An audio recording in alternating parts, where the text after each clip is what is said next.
Breaking news शामिल कंदा हलूं। वज़ीर सरदार शाह जे सिंध सदारत हेठ उस्तादनि जी भर्ती वारे मामले ते अहम इजलास थियो। इजलास में तालीम वारे सेक्रेटरी अकबर लिगारी, डायरेक्टर स्कूल्स, DEOs ऐं ॿियनि ऑफिसरनि शिरकत कई।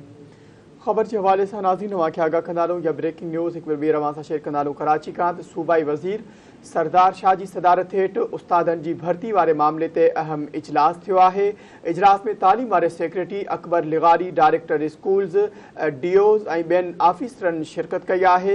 GST टीचर जे हिकदार 684 खाली जायनि ते उम्मीदवारनि खे ऑफर लेटर जारी करण जो ॿियो मरहलो मुकमल थी वियो आहे। इजलास में इहा आगाही ॾिनी वई आहे।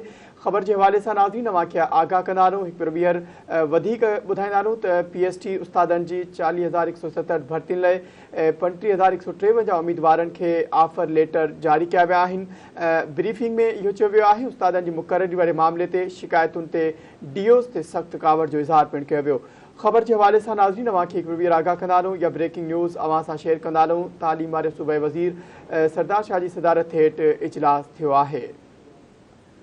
सूबाई वज़ीर सरदार शाह जी सदारत हेठ उस्तादनि जी भर्ती वारे मामले ते अहम इजलास थियो। इजलास में तालीम वारे सेक्रेटरी अकबर लिगारी, डायरेक्टर स्कूल्स, DEOs ऐं ॿियनि ऑफिसरनि शिरकत कई।